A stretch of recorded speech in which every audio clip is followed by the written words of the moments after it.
take a look at your serve from the side view and got a couple things again.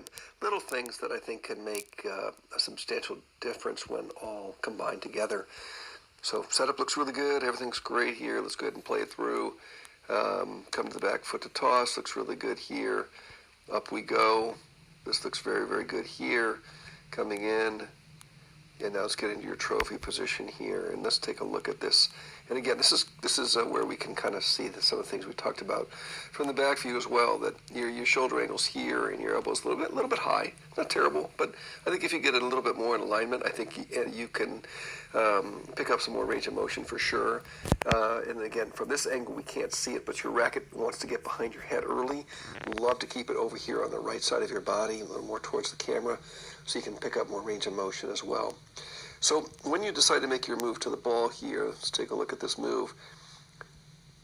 Watch how your shoulders are in this angle, and your racket's moved from, let's say here, your shoulders are in, let's say, in their steepest angle right there. Okay, and I'm going to put a line there for us. And then we're going to watch you move here. You went down further. Your shoulders are almost leveling off too soon, aren't they? Because nothing has really happened here yet. See that?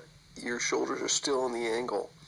And what's happened is your racket has fallen behind your head, but your angle of your shoulders is really unchanged, isn't it? Look at that. So you're creating the swing because there's a part of us that, as tennis players, that want to create a racket drop. But one of the key things I really teach is to not feel like you have to make a racket drop at all. But when you're in the Allen's Trophy position, the right arm for us right-handers should just be loose and relaxed, waiting to catch up and follow the body. So you can see here you still haven't really made much of an angle change in your shoulders, but the racket's fallen behind your head. So, and here we go. Still, you're starting to finally get your shoulders rotated. In the racket drop here position, you're getting closer there. That looks pretty good. Pretty good. Now, you're thinking, well, how do I get my shoulders to rotate sooner? Well, watch how the racket's down, but the left arm has barely started to pull away. See, when you're in the trophy position, what's going to trigger your swing is going to be the leg drive, but also the timing of when you pull the left arm away and tuck it.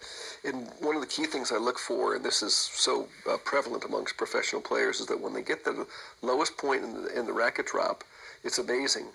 Most people don't realize this, but usually the left hand is very close to equal. It's already locked and tucked in, which means it pulled away sooner and got underneath. So the left hand is generally going to be in this area right here the entire time the racket rises to contact. So you're just a little out of sequence, and it's not terrible. I mean, your serve looks beautiful. The movement pattern is great.